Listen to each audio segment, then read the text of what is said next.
I want to congratulate you for a job well done. And because you've done well, you have shown a good example to those who are behind you. Because education is an equalizer. Each one of you must work very hard to do well in school. Number 2, education is not just academic, it is also discipline. In fact, 95% of your success must come from discipline. So I want to encourage you to continue being disciplined and to continue being focused. Wazazi wetu nawaomba kwa heshima kubwa, tuongee na watoto wetu wakiwa nyumbani, ili tuweze kusaidiana na walimu, ndio watoto wetu wakuwe na nidhamu. Ndio sababu wale ambao wako na nidhamu hawajaharibu mashule zao. Wale ambao walikuwa na shida kidogo, shule chache katika hii nchi yetu, walileta unrest kidogo kwa mashule, but that situation has been contained.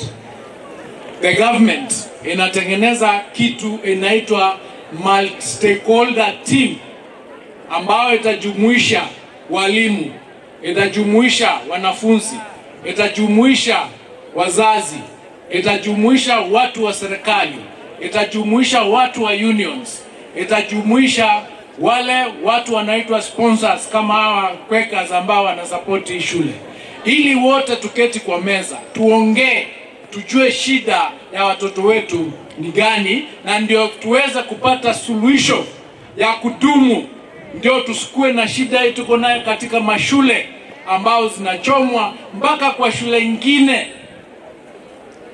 Kwa huzuni watoto wetu wakapoteza maisha.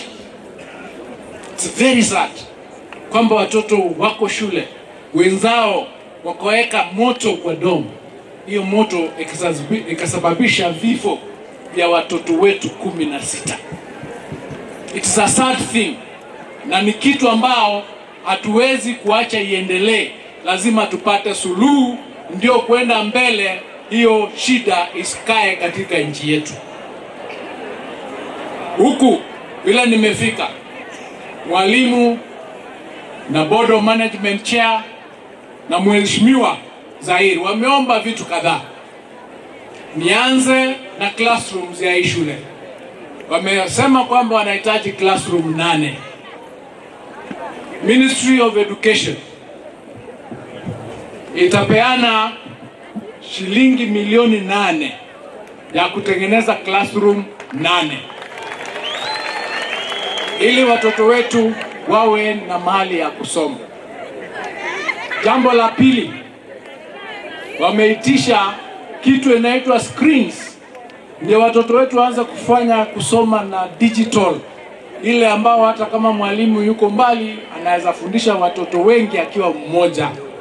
Walikuwa wanataka screens 16, tutaanza na screen 10 kwanza. Computer labs ambao mnajua siku hizi watoto wetu tumeleta ile mfumo wa competency based education. Competency based education iko na pathway 3, na pathway moja ni ya STEM ama science ambayo inahitaji computers, ndio watoto wetu wakisoma, wakienda kutafuta kazi, kucompete na wale wengine nationally and internationally, wawe wamekuwa na ile bahati ya kusoma computers. So I will organize to have 100 computers delivered. Computer 100 zitaletwa pale.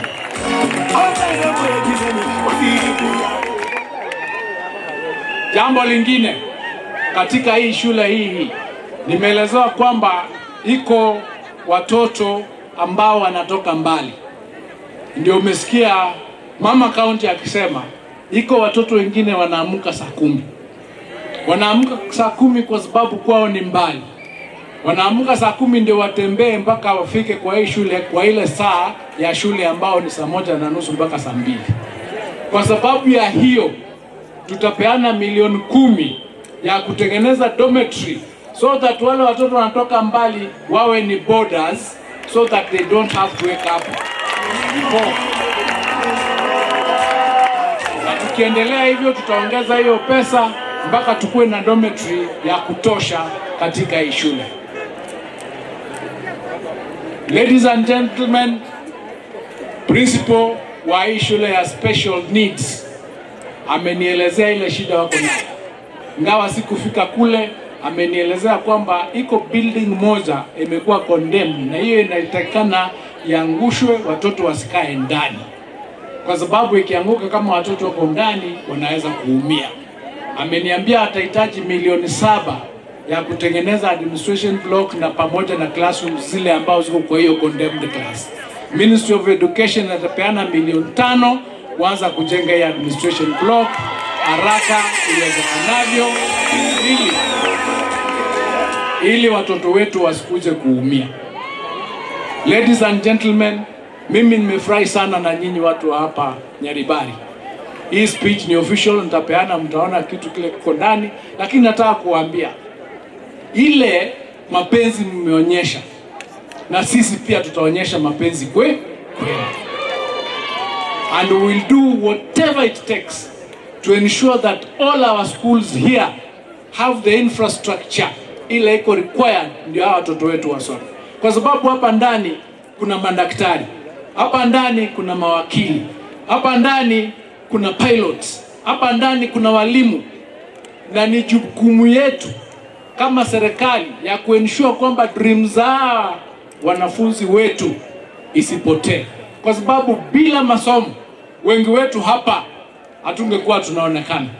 Masomo ndio ilisaidia sisi kuonekana katika hii nchi, na tunataka hao wengine pia wapate hiyo chance ya kusoma, wakuje kuwa mawaziri, wakuje kuwa president, wakuje kuwa anything that somebody wants to be, it can be done. I want to encourage you, ladies and gentlemen, don't give up on your dreams. Iko kitu hapa pastor alisema, ukiwa kwa shule, have your identity. Usiendanga tu na nomo huko. Yaani kila kitu ikifanyika unaambiwa unaenda naye. Have your identity. Usicopycat. Kwa sababu wewe you are an individual. Ukiona makosa, ambia mtu hiyo ni makosa, you want to be disciplined, you want to achieve. Kwa sababu you don't want your life to be completely messed. So sisi tutakuwa na nyinyi, tuko nyuma yenu na tutafanya kazi na nyinyi, na kama serikali inawahakikishia, we will make sure that whatever we promise we will do. In any event, hii serikali raise budget ya education kutoka bilioni 500 in 2022-23 to billion 784.5 in the financial year 2026-2027. Ndio imechukua pesa mingi zaidi katika serikali, 30% of the budget. This government is serious and committed to education, and we are going to ensure that our children get the best that they can get so they compete internationally. Tumeandika walimu 100,000. We have built 23,000 classrooms.